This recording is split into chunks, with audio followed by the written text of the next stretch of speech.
Hi friends, my channel Venkatrao blogs.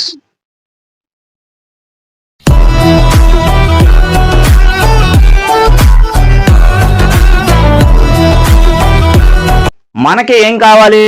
Basics అంటే work ఎలా చేయాలి, సరుకు ఎలా తెచ్చుకోవాలి, ఏ ఊరిలో తెచ్చుకోవాలి, ఎక్కడెక్కడ తెచ్చుకోవాలి, ఏం గ్యాదర్ చేయాలి, ఎంత సరుకు వేయాలి, ఇవన్నీ ముందు తెలుసుకోండి ఫ్రెండ్స్. ఇప్పటి వరకు మీరు చాలా వరకు ఈ ప్లాస్టిక్ ఫ్యాన్సీ వ్యాపారం ఎట్లా చేయాలని చెప్పి కొంతమంది మళ్ళీ అడుగుతున్నారు. కావాల్సిన కొన్ని ముఖ్యమైన ట్రిక్స్ కూడా ఉన్నాయి.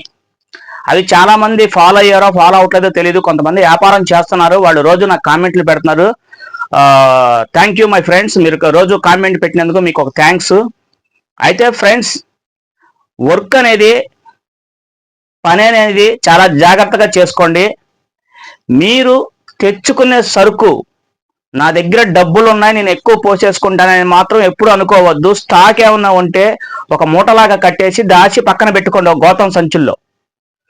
ఫ్రెండ్స్, ఎందుకు చెప్తున్నానంటే సరుకు మనం ఎప్పుడు మన బండి మీద కళకళలాడుతూ ఉండాలి. అంటే ఎండలో తిప్పేసేస్తే కలర్ చేంజ్ అయిపోతాయి, అంటే అంత క్వాలిటీగా కనిపించవు. దాని మీద ఉన్న ఒక గ్లేజింగ్ అనేది ఉంటుంది, ఆ గ్లేజింగ్ పోద్ది ప్లాస్టిక్ సామాన్లకి. అలాగే ఫ్యాన్సీ వస్తువులు కూడా అంతే, ఓపెన్గా ఉన్న వస్తువులన్నీ చాలా వరకు పాడైపోతాయి.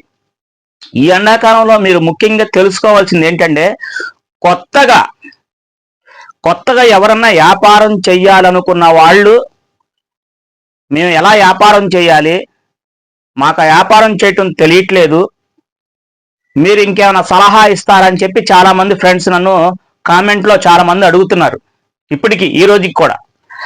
ఫ్రెండ్స్, వ్యాపారానికి కావాల్సింది ముఖ్యంగా, మళ్ళీ ఎందుకు అడుగుతున్నానంటే అర్థం చేసుకోండి ఫ్రెండ్స్. ఒక్కటే, మన దగ్గర డబ్బులుంటేనే సరిపోదు,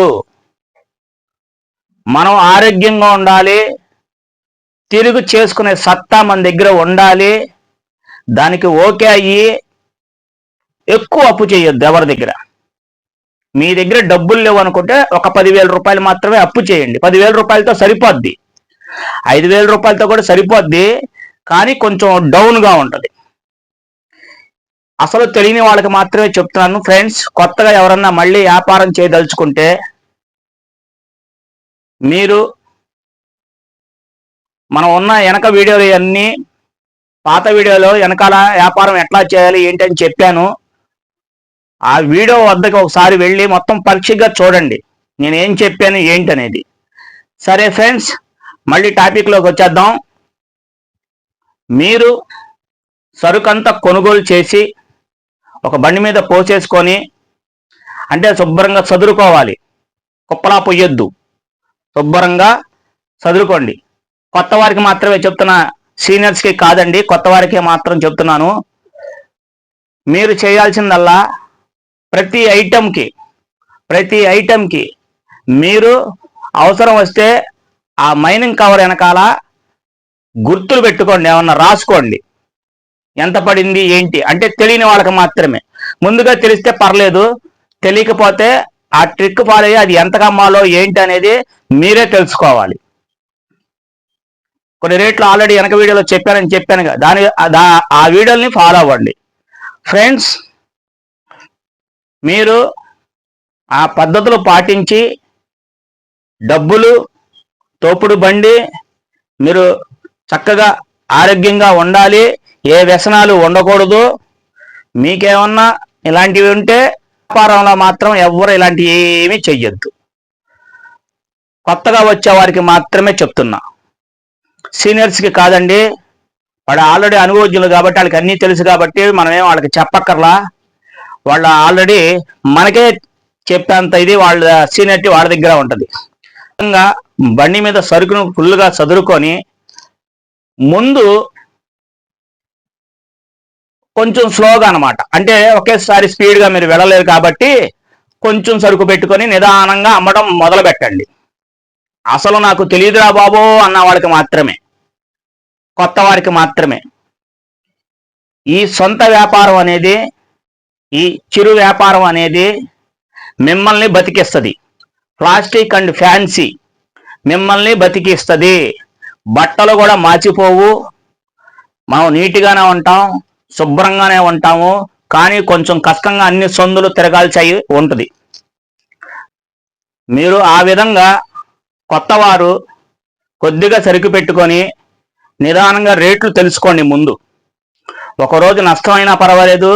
నష్టం అంటే నేననేది సరుకు నష్టం కాదు, ఆ రోజు మనకి కలవకపోయినా పర్వాలేదు. ముందు ఆ ఒక్క రోజు నేర్చుకోండి, రెండో రోజు కూడా నేర్చుకోండి. రోజు కొంచెం ముందుకు వెళ్తా ఉంటుంటే మీకు అనుభవం వస్తుంది. ఆ అనుభవపూర్వకంగా ఏ సరుకు వెళ్తుంది, ఏ సరుకు వెళ్ళట్లేదు, అవన్నీ మీరు ముందు గ్యాదర్ చేయాలి. మీ ఏరియాని బట్టి, మీరు ఏ ఊరో ఆ ఊరు అక్కడ ఏ వస్తువులు అవుతున్నాయో వాటి వరకు మాత్రమే మనం కొనుగోలు చేస్తూ ఉండాలి. అర్థం చేసుకోండి ఫ్రెండ్స్. ఎందుకంటే ముందు ఈ రకంగా మీరు గ్యాదర్ చేసుకో, అన్ని లెక్కలు వేసుకుంటే ఆ లెక్కల్లో మీకు ఏమేమి అయిపోయినవి ఈ పట్టికలు అన్ని రాసుకొని ఎక్కువగా ఈ అయిపోతున్నాయి. అంతేగా ఫ్రెండ్స్, ఎక్కువగా ఈ సరుకు అయిపోతుంది, ఈ సరుకు రాసుకోండి. 1 డజన్ బదులు 2 డజన్లు 3 డజన్లు ఎక్స్ట్రా పెట్టండి. అర్థమవుతుందా ఫ్రెండ్స్? కొత్త వారికి మాత్రమే అర్థం చేసుకోండి. మీకు అసలు వ్యాపారమే రాదురా బాబు అన్న వాళ్ళకి మాత్రమే అర్థం చేసుకోండి ఫ్రెండ్స్. చాలా మంది ఇంటి దగ్గర కూర్చొని కామెంట్ రూపంలో నాకు అన్నయ్య నేను సొంత వ్యాపారం చేయగలను, నాకు నేర్పించండి, మిమ్మల్ని ఎక్కడ కలవాలి, ఎక్కడికి రమ్మంటే నేను అక్కడికి వస్తానని చెప్పి చాలా మంది కామెంట్లు పెడుతున్నారు. ఫ్రెండ్స్ అర్థం చేసుకోండి, మా ఇంటికి రావాల్సిన అవసరం లేదు. మీరు ఒక కామెంట్ పెడితే ఆ కామెంట్లో నేను రిప్లై ఇస్తాను, మీ వర్క్ ఎలా చేసుకోవాలో రిప్లై ఇస్తాను. మీరు అర్థం చేసుకొని ఆ కామెంట్ పర్ఫెక్ట్గా పెట్టి ఊరు పేరు చెప్పండి. ఎవరు ఊరు పేరు పెట్టట్లా ఫ్రెండ్స్, మీరు ఎవరు ఊరు పేరు పెట్టట్లా. ఊరు పేరు పెట్టుకోకుండా నేను వర్క్ నేర్చేసుకుంటా, పని నేర్చేసుకుంటా, సొంత వ్యాపారం నేర్చేసుకుంటాను అంటున్నారు. మరి మీరు సొంత వ్యాపారం నేర్చేసుకుంటానంటే ఎట్లా? అట్ట ఇద్ది.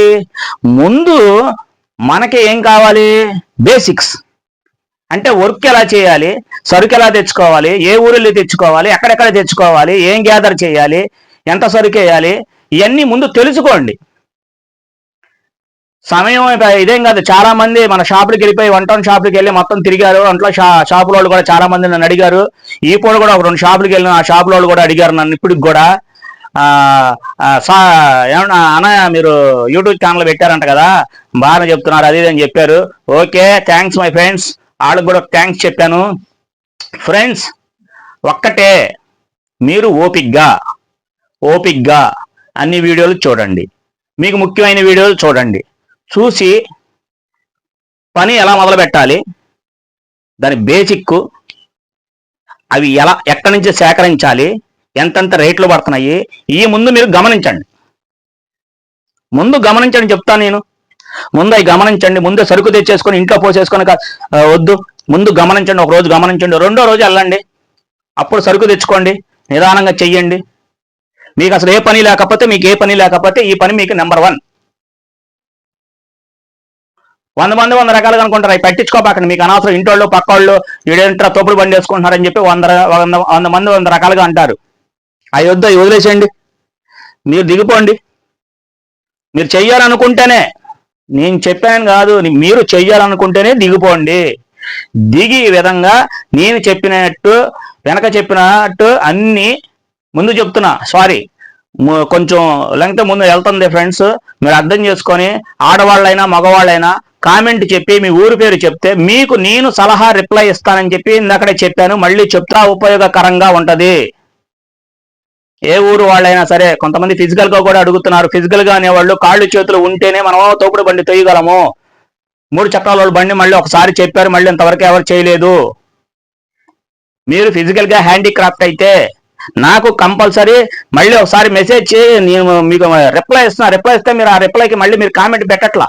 కామెంట్ పెట్టండి. కామెంట్ పెడితే నేను మీకు ఏదైనా సమాధానం ఇస్తా. ఫ్రెండ్స్ మీరు ఆ విధంగా చేసుకోండి. ఓకే ఫ్రెండ్స్, ముందు బేసిక్స్ వర్క్ ఎలా చేయాలి అనేది ఈ కాన్సెప్ట్ నాది. ముందు అది నేర్చుకోండి. వర్క్ మీకు ఆల్రెడీ స్టార్ట్ అవుతుంది. మీరు ముందు బేసిక్ నేర్చుకుంటే మీరు ఆల్రెడీ పనిలోకి దిగిపోవచ్చు. ఓకేనా ఫ్రెండ్స్, మరి బాయ్.